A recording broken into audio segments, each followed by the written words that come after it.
kita berharap hal ini benar-benar bisa terwujud. Karena dekat-dekat pilkada seperti daerah lain, saya nak bilang Denpasar sering menjadi semata-mata pembentuk opini. Ya, untuk kepentingan politik. Kepentingan politik. Atau program politis lah. Terjadi penanaman kabel-kabel di bawah tanah, harus diimbangi oleh lampuisasi itu sendiri.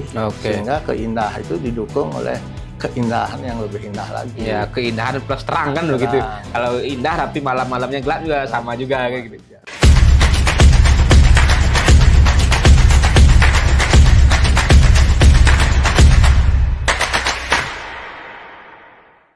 Kembali lagi di channel YouTube Hanura Bali Official. Kita akan ngobrol-ngobrol santai dengan Tuaji Ide Bagus Ketut Kiane, salah satu pengurus di DPD Partai Hanura Provinsi Bali. Ini soal penataan Kota Denpasar, Tuaji. Beberapa poin. Pertama juga yang menarik perhatian adalah nanti penataan kabel-kabel yang semrawut ini. Nah, tapi sebelum ke sana, saya sampaikan Om Swastiastu dulu, Tuaji. Ya, sedikit ini setelah pemilu juga seperti apa? Ya, situasinya juga cukup menarik ya. Kalau nanti kita lihat juga program-program yang ada di Denpasar ini tentang penataan kabel yang semrawut ini, mungkin seperti apa masukannya Tuaji ini? Terima kasih ya. Pertanyaan ini memang pertanyaan yang sering dibahas di kantor dewan ya, setiap pertemuan. Nanti kan ya akan ada kabel bawah tanah gitu ya? Ya, khususnya kami dari Komisi 3 yang membidang. Sering memang kita nyinggung kesemrawutan itu. Nah, ternyata sekarang dijawab oleh teman di eksekutif. Kalau itu benar terrealisasi, di mana harapan kita di Dewan terisi. Kedua, dampaknya sudah tentu keindahan kota, kan begitu, keselamatan, pejalan kaki yang juga berdampak, terutama keindahan lah. Cuma kita berharap hal ini benar-benar bisa terwujud. Karena dekat-dekat pilkada seperti daerah lain, saya nak bilang Denpasar sering menjadi semata-mata pembentuk opini. Ya, untuk kepentingan politik. Kepentingan politik. Atau program politis lah. Tapi saya rasa Denpasar enggak lah, karena memang sudah dipikirkan lama-lama ini oleh. Nah, kalau melihat program Kota Denpasar tentang penataan kota, kalau saya ikuti di media, sering baca, terus berkembang tuh. Kita senang, cuma ada harapan kita juga lampuisasi itu sendiri. Jadi kita jangan kalah sama Gianyar lah, sama Badung, kan dia punya lampuisasi begitu sudah terang, indah. Kota Denpasar ini butuh penerangan yang agak lebih lah, biar betul-betul kota kita sudah tidak terlalu besar, sehingga orang berpikir kota cuma segini berapa sih untuk lampuisasi, kan rakyat yang tidak ngerti selalu seperti itu. Nah, harus diimbangi begitu terjadi penanaman kabel-kabel di bawah tanah, harus diimbangi oleh lampuisasi itu sendiri. Sehingga keindahan itu didukung oleh keindahan yang lebih indah lagi. Ya, keindahan plus terang kan begitu. Kalau indah tapi malam-malamnya gelap juga sama juga kayak gitu. Nah, saya dengar di awal ini direncanakan sebenarnya atau semestinya itu sekitar panjangnya 40 km ya.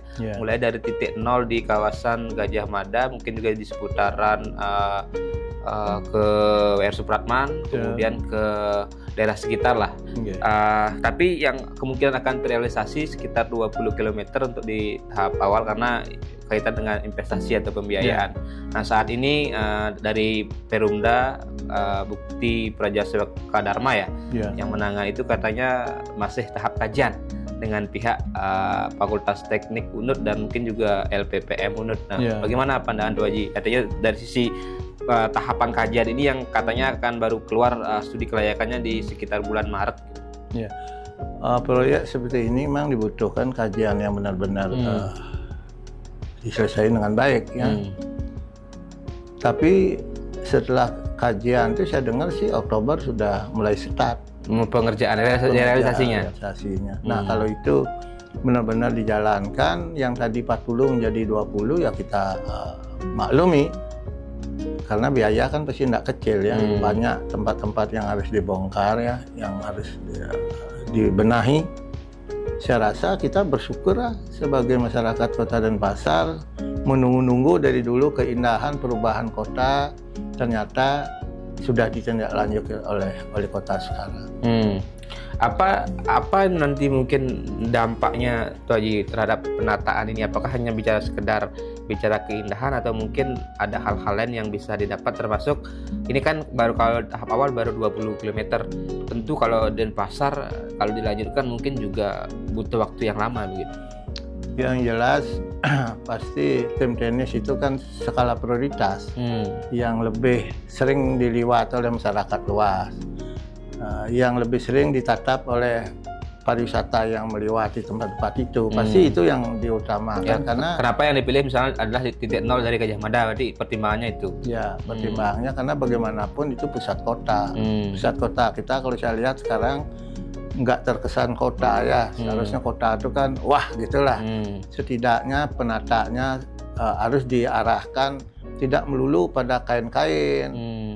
Mungkin sebagian untuk restoran dan lain sebagainya, sehingga jadi suasana menjadi ramai, orang nongkrong di tempat ibu kota kita. Jadi itu perlu penata yang bagus. Nah, itu dampaknya pasti akan lari ke sana karena kabelnya sudah rapi, kan larinya ke keindahan itu. Ya saya rasa mudah-mudahan para pengusaha juga memahami buat apa dia terus bertahan dengan kain-kain kalau omset tidak jalan. Saya rasa pimpinan Pak Wali bisa ada pendekatan dengan teman-teman di sana. Jadi tidak hanya juga dari sisi penataan kabelnya, tapi juga penataan kawasan bisnis di Gajah Mada juga perlu dipikirkan. Betul. Kalau enggak dia akan hampa begitu aja. Rapi tetapi tidak ada kehidupan di malam hari di sana. Tidak ada kehidupan. Maka perlu itu dirubah tenis bisnisnya lah. Saya rasa demikian untuk itu, karena tidak banyak yang bisa dampak dari itu. Seperti saya bilang, penanaman kabel kan dampaknya keindahan, kerapian, keselamatan pejalan kaki. Kalau tidak didukung oleh hal-hal yang terkait dengan penataan itu juga akan kelihatannya adem dia, adem ayem gitu, enggak menggigit lah. Ya. Kalau dari informasi yang Tuh Haji dapat, apakah sudah ada misalnya berapa sebenarnya kebutuhan anggarannya untuk tahap awal 20 km itu, atau kalau mau dilanjutkan ke tempat yang lain? Kalau saya jujur aja masalah anggaran tidak, karena saya bukan badan anggaran, kebetulan tidak terlalu masuk ke arah itu. Kalau dulu lampuisasi yang disebutkan bekerja sama dengan investor dulu, ini juga bekerja sama, itu belum kita ikuti, cuma merasa bersyukur aja bahwa sudah ada langkah-langkah bagus untuk penataan ibu kota kita ini. Ya, mungkin kita bergeser dari Gajah Mada, di selatannya itu di sekitar areal Jalan Sulawesi Sumatera ya. Itu kalau nggak salah ada fasilitas baru yang dinamakan Geraha Yowana Suci. Intinya untuk mewadahi anak muda atau UMKM atau pelaku usaha, anak-anak muda pelaku usaha kreatif diberikan ruang untuk di sana menjadi semacam inkubator bisnis juga.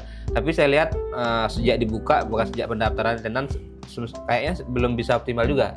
Apalagi di sana juga kawasan yang lumayan crowded atau macet. Nah gitu, apa mungkin masukannya Tuh Haji untuk pengembangan Geraha Yowana Suci yang di Jalan Sulawesi Sumatera ini? Kalau saya itu kalau pemerintah kan sudah niatnya sangat baik ya, membuka ruang. Tapi yang kalau bicara di alam bisnis itu akan bisa hidup bila mana apa yang dibuka di sana memang menjadi kebutuhan masyarakat luas. Rasanya kalau makanan gitu rasanya kurang kena. Nah sekarang generasi muda ini kan banyak punya kreatif yang tidak dapat ditemukan di tempat lain. Nah apa yang dia bisa perilaku diperbuat di sana yang tidak ditemukan di tempat lain. Dengan demikian baru orang beramai-ramai akan datang ke sana. Saya rasa kan generasi muda banyak punya kreatif. Buatlah sesuatu yang memang hanya ada di tempat mereka. Jadi dengan demikian orang akan rame-rame ingin tahu seperti apa. Nah, waktu dia tahu tuh di sana benar-benar penyajiannya memang menjadi kebutuhan sehari-hari lagi. Nah, yang gini-gini, jangan yang menonton, buka, jual ini, makanan ini ya. Kalau begitu saya rasa tidak akan berkembang. Memang tidak ngerti, dan pasar waktu buka di Pasar Badung juga mengalami juga seperti itu pada lantai-lantai tertentu. Nah, kita tidak habis pikir. Mungkin ya kembali pada pengusaha itu sendiri. Sedang pemerintah sudah menyiapkan sarana yang begitu bagus. Sekarang kita para pengusaha ini harus punya ide-ide brilian untuk bisa menjadi gaya tarik daripada masyarakat itu sendiri. Oke, jadi kekhawatiran nanti malah yang di Geraha Yowana Suci ini sepi atau nggak diminati, kekhawatiran itu perlu dijawab, perlu diantisipasi lah juga. Iya, betul. Ya, betul, perlu diantisipasi lah. Kadang-kadang kan ya begitu dibuat, paling ya begitu-begitu aja. Artinya meriah hanya saat seremonial pembukaan saja, keselanjutannya nggak diurus gitu ya. Tapi yang pasti kan pimpinan kita ada kemauan dan diwujudkan nyata. Cuma kalau dampaknya belum bisa berkembang kan harus, beliau kan tidak sampai sejauh itu mengerti juga tentang bagaimana menghidupkan tempat ini agar kepentingan pemuda yang tadi diharapkan bisa mengembangkan kembali kepada masyarakat yang luas juga, untuk memberikan pemikir-pemikiran agar itu bisa hidup kan. Jadi kita harus syukuri pemerintah telah mau menyediakan, mungkin waktu survei analisa dari kampus mungkin pas, tetapi faktanya kalau ini tidak berkembang kan juga hasil penelitian juga berarti perlu kita pertanyakan, tidak selalu mengenai sasaran, biar jangan yang penting proyek jalan, jangan seperti itu. Tapi harus sudah dipikir bahwa dibuatnya ini pasti seperti pengusaha-pengusaha yang berhasil lah, karena dia merancang sudah dia pikirkan, begitu dia buka ya benar-benar berjalan. Oke, ini bukan hanya sekedar tadi program seremonial atau hanya untuk anggaran jalan kan begitu. Anggaran jangan sampai seperti itu lah. Nah, tadi kalau bicara soal hanya program anggaran jalan, sepertinya juga ada program atau pembangunan yang belum jalan ini. Saya nggak tahu ya update terakhir, tapi mungkin Tuh Haji bisa update karena ini mungkin juga di wilayah Tuh Haji. Embung di Sanur. Nah, itu kan dulu juga diwacanakan tidak hanya sebagai embung atau untuk cadangan air, tapi kan juga bisa menjadi ruang publik atau tempat wisata. Tapi saya lihat berapa kali saya lewat di jalan bypass di sana, embung itu kayak masih di portal atau ditutup gitu, belum dibuka gitu. Tapi padahal kan di sana ada jogging track, saya lihat yang mungkin bisa digunakan untuk fasilitas atau aktivitas publik. Gitu. Memang masyarakat sering mempertanyakan embung itu. Tadi seperti orang awam, saya kira itu hanya sekedar penampungan air gitu lah. Tapi setelah kita lihat penataannya begitu indah, berarti pasti ada kombinasi nih antara penampungan air dan kepentingan masyarakat untuk berkreasi di tempat itu. Itu minimal sebagai ruang publik, tempat olahraga atau karena ada juga track di sana. Betul, gitu. Dan lain sebagainya karena indah. Tapi kenyataannya belum terrealisasi dalam proses penggunaannya. Tapi ya setidak-tidak yang tadi kami melihat ke kanan sedikit agak jorok, sekarang sudah ada keindahan lah. Cuma sayang kalau anggaran sebesar itu tidak dimanfaat untuk mencari pendapatan, menunjang embung itu sendiri kan kasihan juga. Nah, apa masukan Tuh Haji agar embung ini juga bisa bermanfaat bagi publik, termasuk juga bisa bermanfaat untuk menggerakkan ekonomi UMKM atau masyarakat sekitar lah di daerah sana? Kalau tidak pemerintah yang membuka, mungkin cari pengusaha-pengusaha kuliner yang sudah terkenal, umpamanya Bu Weti, kambing di Kaliasem dan lain sebagainya. Kalau itu dimasukkan ke sana dengan sendiri, suasana menjadi hidup. Jadi jangan buka baru sekedar begitu. Untuk membangkit sesuatu yang tadi belum dikenal, yang begitu sepi, kita harus memberikan pancingnya dengan umpan yang begitu bagus. Jangan sekedar umpan buatan, ya umpan udang. Nah, kalau ini umpannya memang makbeng gitu, umpannya Weti, umpan itu pasti orang ke sana. Rame dia mulai berkembang. Setelah itu baru masuk ke Nah, setelah itu silahkan kembangkan. Caranya memang harus pakai umpan-umpan begitu. Tapi apakah itu mungkin luput karena sekarang tahun politik gitu, jadi banyak program itu yang memang belum jalan. Tapi kan ini juga akan mau ada event politik lagi, ada pilkada serentak di bulan November. Memang setahun, kadang-kadang 1,5 tahun sebelum politik, kadang-kadang konsentrasi para penjabat juga tidak bisa kita pungkiri. Sebagian besar terbawa pikirannya ke sana. Kenapa? Pemilu, ya? Karena hampir sebagian besar pimpinan partai politik, penjabat itu pimpinan partai politik. Ya, artinya kepala daerah sebagai jelas juga pimpinan partai politik. Sehingga dia punya kewajiban moral dan kewajiban organisasi untuk memenangkan partainya. Nah, itu tidak bisa diingkari. Kadang-kadang kegiatan itu hampir sering mengarah kepada gimana membuat suasana masyarakat senang. Mungkin kita buatkan pasar murah dan lain sebagainya. Karena juga untuk mengantisipasi resesi yang terjadi. Tapi kalau orang politik melihat kan, wah ini pasti. Nah, kayak pemerintah disoroti lah dengan bantuan-bantuan bansos. Ya dibilang itu kepentingan masyarakat, di sisi lain pasti berdampak pada kepentingan politik itu sendiri. Rakyat pasti cenderung untuk memberikan pilihannya kepada orang yang memperhatikan kepentingan mereka. Nah, situasi sekarang di luar situasi sekarang di luar praduga kita semua lah, orang-orang politik masuk kami. Siapa yang sangka kalau situasi Bali yang dulu waktu pemilihan Pak Jokowi 92% lebih, sekarang kita bisa cuma 45%. Nah, kalau kami kaitkan dengan penyimpangan, rasanya ini kita harus menjadi orang yang berpikir jujur dalam pikiran sendiri. Kalau kita berpikir tentang kepentingan partai politik, kita pasti berkatanya lain. Kalau mau jadi politikus yang benar-benar bisa nanti didengar, diterima masyarakat, kita harus bisa menempatkan diri saat kapan berpikir tentang penting politik, saat kapan kita berpikir tentang realitas yang terjadi. Nah, kalau sekarang orang rame-rame terjadi penyimpangan, curangan juga ada kecurangan. Apa ya? Kalau di Bali itu bisa terjadi karena yang berkuasa itu kita-kita ini. Apa iya? Maka saya cenderung memang rakyat tidak ngerti, mungkin sudah Tuhan memberkati Prabowo yang harus jadi di tahun ini gitulah. Kalau dilihat kualitas kan, kualitasnya Ganjar sama Mahfud kan harus kita akui. Yang satu di birokrasi, yang satu birokrasi, politik dan hukum kan ini. Tetapi generasi muda mengenai suasana baru. Karena si Gibran juga bukan orang bodoh-bodoh amat, cuma gayanya aja gaya bodoh-bodohan gitu. Atau mungkin memang sengaja disetting biar boyanya bodoh-bodohan. Begitu dia bicara banyak sekali omongnya kan. Begitu bicara mengejutkan. Saya rasa teman-teman harus mengutamakan keamanan negara kita. Kita mau mengoreksi kecurangan boleh-boleh aja, tetapi prosedural kan yang namanya ini kan seharusnya aduannya ke Bawaslu. Dari Bawaslu tidak bisa terima ke Mahkamah Konstitusi kan itu. Tapi kalau dalam politik kan pikirnya mesti lain. Pasti nyari yang gregetan, hak angket ini. Karena itu kan lebih kepada politis sebenarnya. Betul, tapi saya rasa tidak akan. Dia akan berjalan begitu, dan begitu hitungan selesai yang memang diatur oleh undang-undang melalui bertahap ini, begitu tok selesai. Nah, ini kalau politik, saya orang politik kan ya menutupi lah sedikit kan, biasa kita tidak mau bicara terlalu jauh, tapi cuma saya ingin setelah ini buatlah suasana aman, karena kalau itu terjadi kan berdampak juga kepada legislatif kan, kasihan.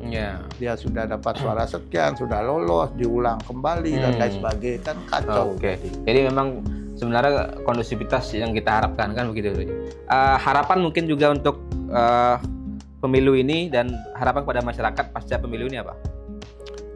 Pertama, harapan kita setelah selesai ini sudahlah kita kembali seperti biasa. Kan sudah lama pengalaman, udahlah habis selesai ini kembali ya. Tidak usah kita harus ada rasa benci dan sebagainya. Harapan kami ke pemimpin yang baru udah jelas harus bisa melebihi apa yang dilakukan oleh pemimpin sebelumnya. Jangan mundur kembali. Cuma saya senang dengan menang ini, walaupun saya orang masuk di Ganjar kan, karena partai kami kan gabung di sana. Saya senangnya proyek ibu kota baru ini terlaksana, karena kami berpikir kalau ibu kota sudah dipindahkan, Jakarta tidak sempak lagi, apalagi ada penurunan tanah, demonstrasi besar-besaran akan terbatas karena tempatnya jauh kan. Kalau di Jawa kan ruang lingkup yang sering demo itu kan di situ yang besar-besaran, dulu pernah sampai jutaan. Karena saya khawatir kalau ibu kota terus di demo, ibu kota terus lumpuh, negara kita bisa berat gitu. Karena hancur ini satu negara kalau ibu kotanya dilumpuhkan. Nah, kalau ibu kota di sana sekarang ada, ya kalau orang-orang ekstrim yang ingin mengganggu kan susah juga kan. Jadi anak cucu saya berpikir akan tenang untuk ke depan. Jadi memang tadi poinnya adalah tetap kondusivitas yang kita harapkan, lepas dari apapun nanti hasil pemilu dan apapun juga ada gerakan-gerakan politik, tentu kita harapkan tidak mengganggu kondusivitas, persatuan dan juga persaudaraan kita sebagai sebuah anak bangsa. Oke, untuk semua, Doji, terima kasih. Nanti kita akan bahas isu-isu lainnya di kesempatan berikutnya dan kita akhiri. Salam Hati Nurani. Salam Hati Nurani.